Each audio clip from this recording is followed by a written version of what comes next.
নমস্কার, সকলকে স্বাগত জানাই। আজকে আমাদের সাথে উপস্থিত আছেন একজন বিশেষ অতিথি। আমরা জানি কিংবদন্তি গ্র্যান্ড মাস্টার দীপেন্দু বড়ুয়া, যিনি ভারতবর্ষের দ্বিতীয় গ্র্যান্ড মাস্টার। আর 2 সপ্তাহের মধ্যেই বিশ্বকাপ ভারতের গোয়াতে অনুষ্ঠিত হতে চলেছে। তো কেমন লাগছে আপনার এই বিষয়ে যে ভারতে বিশ্বকাপ হতে চলেছে প্রায় 23 বছর পরে?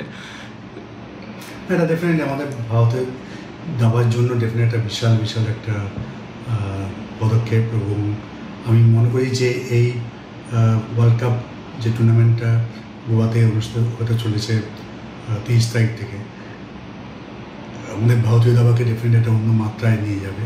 কারণ এতে অনেক বেশি করে যারা যারা যারা প্রফেশনাল প্লেয়ার তারাও তো আসবেই, তারাও তো ফলো করবি, তারা হয়তো গিয়ে দেখবে অথবা অনলাইনে দেখবে, নেটের মাধ্যমে দেখবে। কিন্তু যারা দাবাকে ভালোবাসে, যারা দাবানুরাগী, যারা যাদের দাবাতে যাদের বিশেষ করে এই বিখ্যাত বিশ্ববিখ্যাত খেলোয়াড়রা যারা খেলতে আসছে, তাদের সামনে দেখতে পাওয়া যে সুযোগটা, এটা আমার মনে হয় সমস্ত ভারতবাসীরাই যারা এই দাবার সঙ্গে যুক্ত হয় তারা সবাই চাইবে গোয়াতে যেতে। কেননা মানে অনলাইন দেখা আর সামনে দেখার মধ্যে একটা বিশাল পার্থক্য আছে। আজকে অনিশ গিরি খেলবে, আমাদের গুকেশ খেলবে, প্রজ্ঞানন্দা, অর্জুন এরিগেসি, আরও নাম করা সব মানে পৃথিবীর সব নাম করা প্লেয়াররা খেলবে। তাদেরকে সামনাসামনি এই দেখা, আর তার থেকে বড় কথা হচ্ছে এটা নকআউট ফরম্যাটে হবে, সুতরাং এটার মধ্যে একটা অসম্ভব একটা উত্তেজনা লুকিয়ে আছে। যে বিশেষ করে যখন যদি দুটো খেলা যদি বেস্ট অফ 2 এর মধ্যে দুটোই যদি ইকুয়াল থাকে, থার্ড ডে চলে যাবে নকআউটে, মানে টাই ব্রেকিংয়ে, এবং সেখানে সেই টাই ব্রেকিংয়ের মুহূর্তটা সেটা র্যাপিড হবে, তারপর আস্তে আস্তে টাইম কন্ট্রোল কমবে, তারপরে হয়তো একদম সাডেন ডেতে চলে যাবে, আর্মাগার্ডেনে চলে যাবে। সেই মুহূর্তের যে মুভমেন্ট, সেটা সামনাসামনি দেখতে পাওয়াটা একটা বিশাল সুযোগ। তো আমার মনে হয় এটার জন্য সবাই মুখিয়ে আছে, সবাই তাকিয়ে আছে এই ওয়ার্ল্ড কাপ দেখার জন্য, ভারতবর্ষের সমস্ত দাবানুরাগীরা। এবং এটা আমাদের ভারতীয় দাবার জন্য একটা মাইলস্টোন হয়ে থাকবে, মানে অল ইন্ডিয়া দাবা ফেডারেশনের জন্য। এবং সবাই আমরা এখন খালি ওয়েট করে আছি যে কবে এটা শুরু হবে। এইবারের বিশ্বকাপে 24 জন ভারতীয় খেলবে, এবং তার মধ্যে থেকে পশ্চিমবঙ্গ থেকে খেলছে 4 জন খেলোয়াড়। Grand master Suryashekhar Ganguly, grand master Diptayan Ghosh, আন্তর্জাতিক মাস্টার আরণ্যক ঘোষ এবং আন্তর্জাতিক মাস্টার নীলাশ সাহা। 24 জন ভারতীয়ের মধ্যে 4 জন পশ্চিমবঙ্গ থেকে। এই বিষয়টা আপনার কেমন লাগছে? এটা মানে আমাদের পশ্চিমবঙ্গের দাবা ইতিহাসে ডেফিনেটলি একটা মানে বিশাল ব্যাপার। একটা মানে স্বর্ণ যুগ বলা যেতে পারে, বা একটা স্বর্ণাক্ষরে লেখা থাকবে।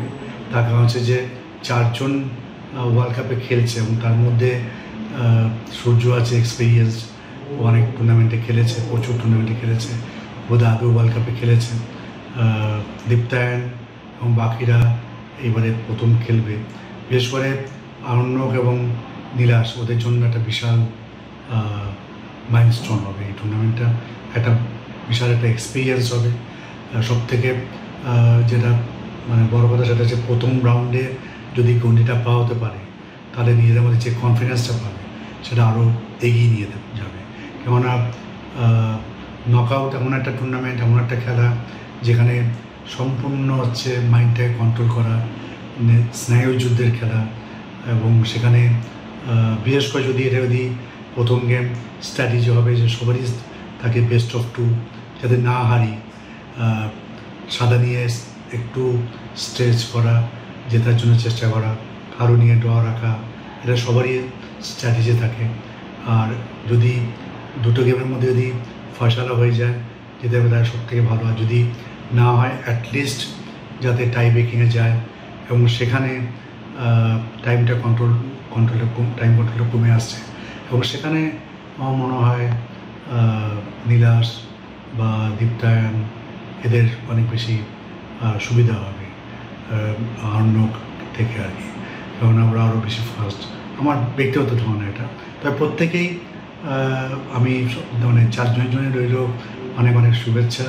প্রত্যেককেই বলবো যে নার্ভটাকে, নিজের স্নায়ুটাকে কন্ট্রোলে রাখা, রেজাল্ট যাই হোক না কেন সেটাকে অ্যাকসেপ্ট করা এবং মানে যেন চঞ্চল যেন না হয়ে ওঠে, মানে এটা রেস্টলেস যেন না হয়ে ওঠে।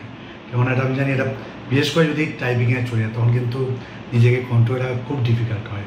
কারণ আমি খেলেছি, আমি তখন ওয়ার্ল্ড চ্যাম্পিয়নশিপ নকআউট খেলেছি আমি, এবং আমার মনে আছে আমি খালিফম্যানের সঙ্গে লাস ভেগাসে হয়েছিল, সেখানে প্রথম গেম জিতেছিলাম, উত্তীর্ণ বসে দ্বিতীয় গেম ড্র রাখতে হবে, ড্র রাখলে আমি সেকেন্ড রাউন্ডে চলে যাব, এবং সেই ড্রর জন্য খেলতে গিয়ে এত প্যাসিভ খেলেছিলাম যে তখন আমি হেরে গেছিলাম। তারপর টাই ব্রেকিংয়ে চলে গেলাম এবং সেখানেও একবার জিতেছি, আবার একটা হারলাম, আবার ফার্দার মানে টাইম কন্ট্রোলের কম টাইম কন্ট্রোলের খেলা হলো। এই করতে করতে আমার একটা সাডেন ডেথ বা আর্মাঘাটনে গেল এবং সেখানে আমি হেরে গেলাম। তো সুতরাং এটা মানে যখনই টাই ব্রেকিংয়ে যাবে তখন কিন্তু আরও বেশি উত্তেজনার মধ্যে থাকা হয়, তখন ওটাকে কন্ট্রোল করতে পারাটাই সব থেকে বড়। এবং আমার দৃঢ় বিশ্বাস সবাই সবাই খুব ভালো খেলবে, সবাই জানে, সবাই এই জন্য ওদের নিজেকে তৈরি করছে, প্র্যাকটিস করছে, এবং এটা বাংলার দেওয়ার জন্য, পশ্চিমবঙ্গে দেওয়ার জন্য বিশাল বিশাল খবর। এরপরে আপনার কি পরিকল্পনা? আমি সামনেই আমার দুটো টুর্নামেন্টের জন্য আমি খুব এখন এই মুহূর্তে ব্যস্ত। একটা হচ্ছে আমার একাডেমির যে সিগনেচার টুর্নামেন্ট, যেটা আমি 15 বছর ধরে করে আসছি, এবারে 15th এডিশন হবে চেস ফর ইউথ, সেটা 31 অক্টোবর থেকে শুরু হবে।